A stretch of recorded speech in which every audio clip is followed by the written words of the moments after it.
Hello, this is Zach Brooks with World Transplant Athletes. Tips and tricks by and for transplant athletes anywhere, anytime, and of course, online. If you have a body with a new part and you can move, you are a World Transplant Athlete. As a two-time kidney transplant recipient and frequent participant at local, state, and international events, I often wonder, how do other transplant recipients take care of their bodies and prepare for competitions? Well, for me, there's only one way to find out, and that's to talk to the most inspiring people in the world. Today, I have Constance Collins from the United States, who's now living in Uganda. Constance, welcome to the show. It's really good to see you again. Thanks so much for inviting me, Zach. It's great to be here, and it's great to connect with you again after our first time meeting in Spain a few years ago. So this is great. Thank you so much. Yeah, and then Salt Lake City, and then also we were sitting next to each other. Your family had a tent, and my family had a tent. We were sitting next to each other, and then we met each other in Atlanta once. Yeah, exactly. So yeah, it's been nice around the world. Around the world, yeah, excellent. So what I'd like to do before I get to the tips is I want people to get to know you a little bit, because maybe there's someone out there today who's just waking up with a transplant in a hospital somewhere, who's more or less like Constance. And what would we kind of share with that person? So let's have them get to know you a little bit. So question number one is, which transplant have you had? I've had a kidney transplant, and I've had not just one, but I've had two of them. My first one was in July of 2011, and my second one was in October of 2020. So it hasn't even been a full year with my second transplant. Well, congratulations. What were the causes of the kidney failures? Why did you have to get a kidney transplant? I was diagnosed with lupus, and thank you for the congratulations. I feel great about it. I was diagnosed with lupus when I was 18, and it was lupus nephritis, and it attacked my kidney. So I went into kidney failure the first time, and the second time, I just had a lot of like crazy things happening to my body, lupus related and other complications. Yeah, go ahead. Great, great. So two-time kidney transplant recipient like me, so certainly we're in a very particular club. So question number two for you. If you had to summarize your transplant journey, or in your case, journeys, into one word or two words, what would it be? That word would be whirlwind, because like it's everything when you experience like health decline, it feels just like you're navigating so many things and trying to figure out what's what, and it just felt like a whirlwind. And also with my second transplant, I was only in the States for 3 weeks before I got the call. So that was very shocking to me. I wasn't even thinking that I was going to get a call. So when it happened, it was just like, oh my gosh, my life is about to change overnight, literally. Like one night I'm on dialysis, and the next I have a transplant, and it was just a crazy whirlwind for sure. Yeah, I think we talked once while you're in the hospital. I think it was maybe a day or two before you're supposed to get your transplant. And correct me if I'm wrong, I remember the time you were doing you were almost like maybe 70% finished of a master's degree. So you were actually trying to do homework while you're in the hospital bed, probably doing dialysis, and then next days you were going to have your transplant. Is that right? Because I remember talking to you briefly, and I just remember you like your eyes, you're looking up kind of the sky, just trying to figure out how you're going to like organize all of these things, including a transplant in the next 48 hours. Or I mean, what were those moments like? Because that's just, absolutely incredible what you're going through. Yeah, I mean, it was probably more like 24 hours because I got the call and I got the transplant like less than 24 hours later. And it was really crazy to have to plan that as well. Like I'm still in the process of getting my master's degree. And I was doing it at home. On dialysis, and then to just get a call for a kidney. I mean, that's another reason why I felt like a whirlwind, like, holy crap, like, how am I going to organize myself? And yeah, it's just, I mean, I was very excited about it. I wasn't too worried. I'm not sitting there like, oh, I need to think about school, but it just was one of those things like, okay, this is happening. I really need to, figure out how I'm going to organize myself after this crazy transplant. And also, you don't know how you're going to feel afterwards. I mean, I didn't remember how I felt really after my first transplant. So it was a little bit scary too, but it all worked out, Sure, as you sure. can I mean, you're see. trying to plan things, not really sure of your body state a couple days later. Right, Yeah. Wow. right. Or if it's going to work out. Hmm. That's a scary thought as well, because when you get the call, you don't know for sure if it's going to be a match even. They told me like it's very likely.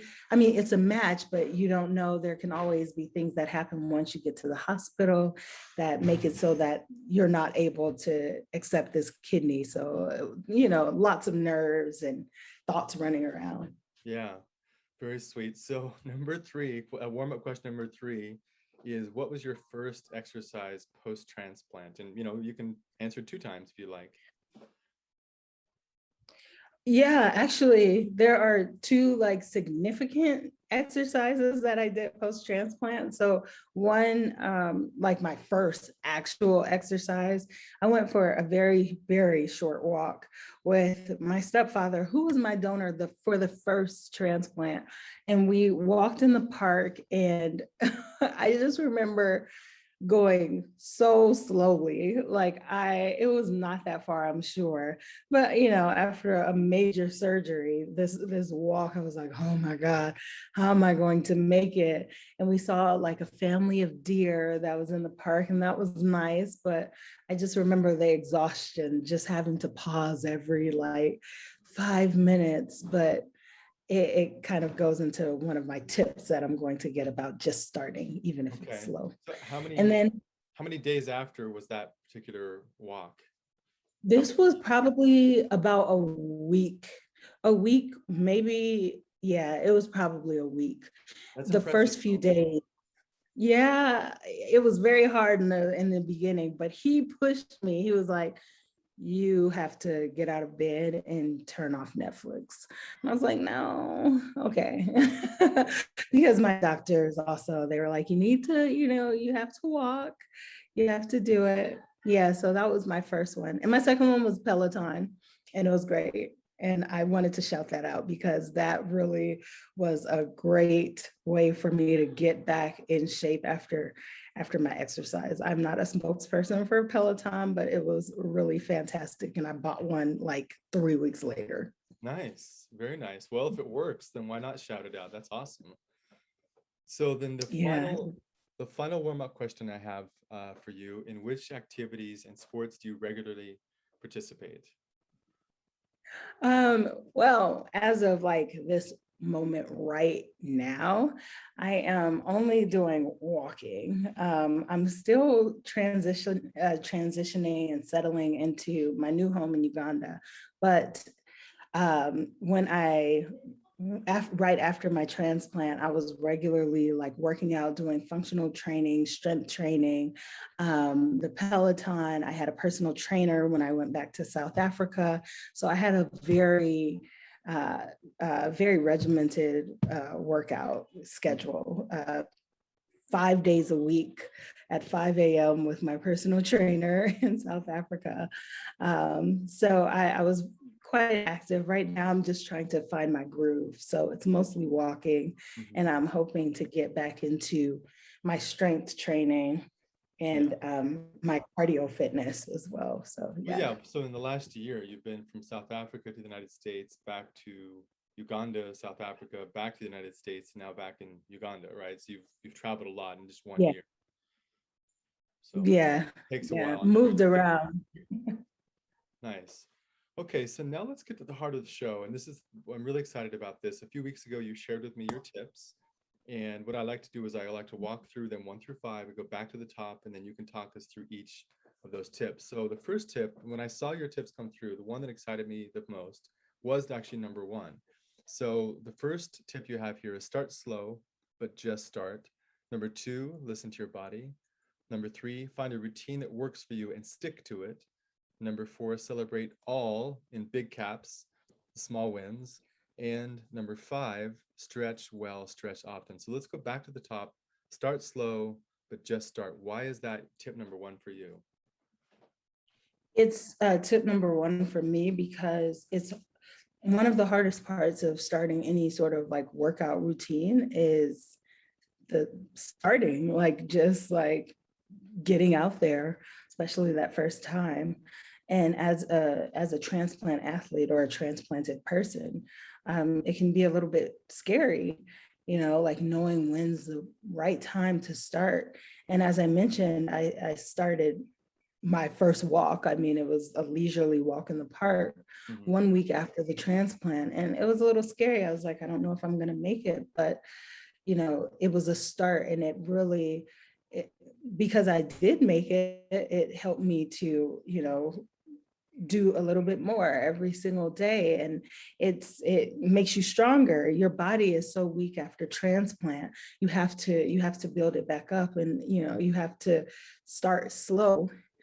For sure. You can't just get out there and like run a marathon, but you have to start somewhere. And for anyone who's trying to start a workout, that should be, Sure. What I love about this tip is that it's, absolutely really good for transplant athletes, but I think about someone who maybe went through a cancer treatment, course, or someone who's back from a knee injury or hip injury, or like anything. Like so many times in life, you have to start again an exercise routine.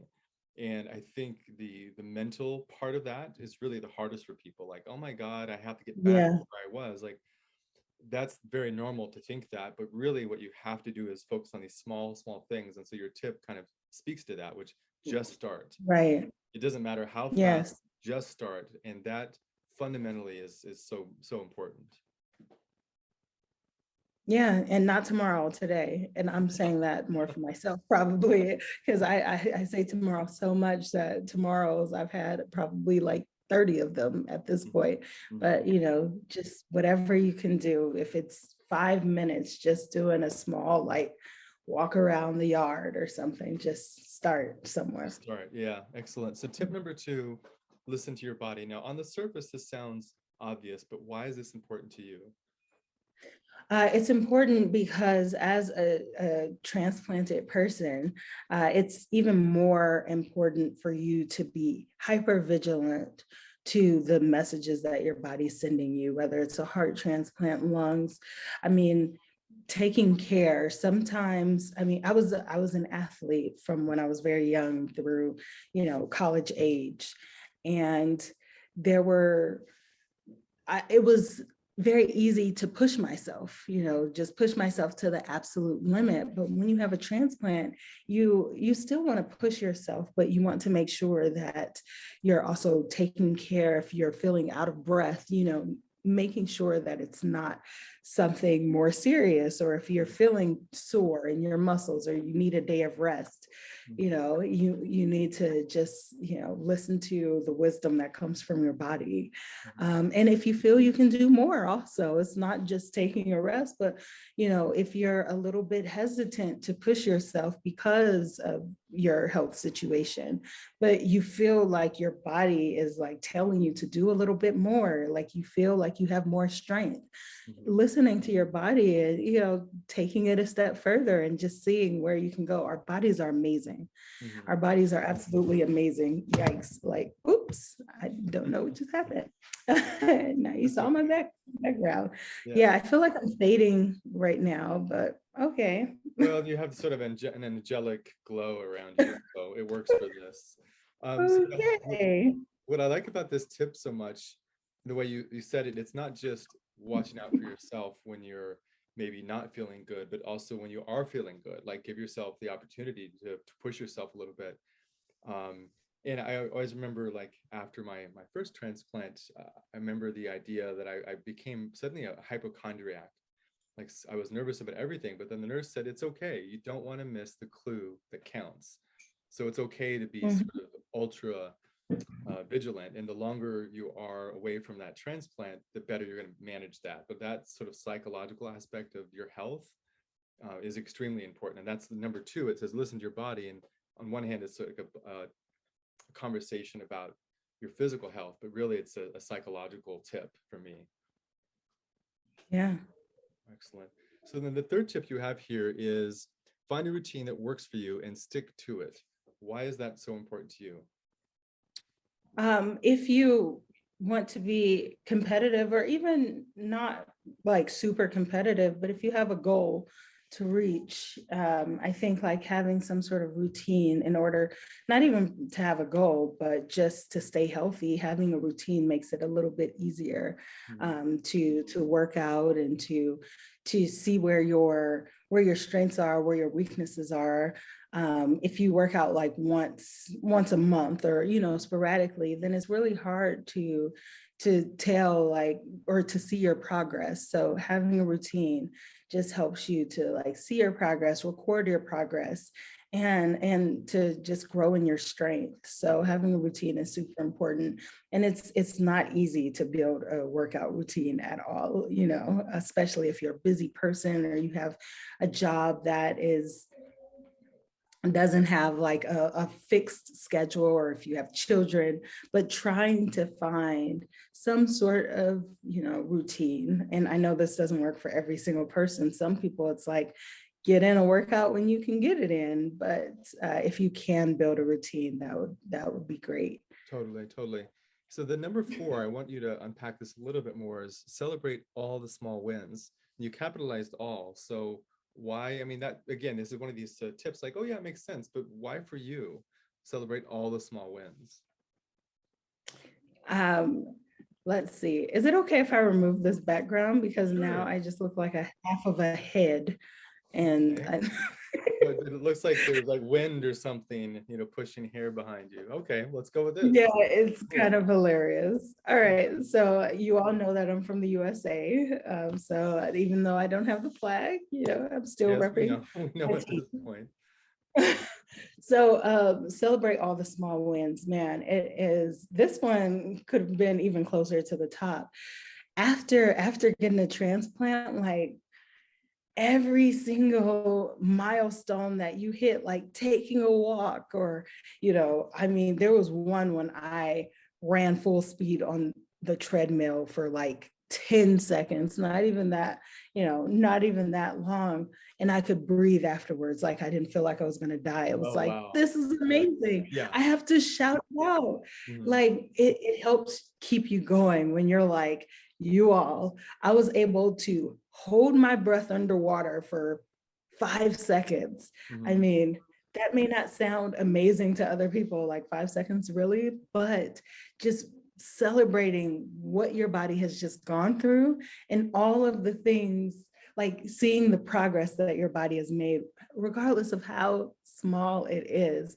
It may seem small to other people, but truly, it's amazing that you're like alive to do these things as a transplant recipient. So I believe in celebrating every single thing that you can. Yeah, so I want to talk about this a little bit more. So like you celebrated running for 10 seconds on the treadmill, you celebrated holding your breath underwater. Like, how did you feel after you celebrated? Did the celebration itself, do you think, give you like a mental thing afterwards? Because I know just those moments of life are important to celebrate, but if you can just think back, like, did it make you feel better afterwards just by celebrating? Like, give you a little more oomph for the next time you're getting at a workout? Yes, it made me feel better. It made me very emotional, Ah, because it was like, oh my gosh, you yeah. know, it was an emotional feeling as well. Yeah. Like when you get I mean, everyone who's a transplant recipient who's watching understands, before you get your transplant, you're super sick. I mean, if you're at the point where you need a transplant, you're either on dialysis, you're on heart failure, your lungs have collapsed, you know, something really major has happened. And some of these small things that you're able to do after the transplant, you would not have been able to do Yeah. before. So it's also a moment of realization, like, wow, look how far I've come. Yeah. And then also it's a great feeling. And it's like, I want more of these feelings. Like, what can I do next? This is me personally, you know, if I'm like, yes, I ran for 10 seconds. I want to do 15 next time. Yeah.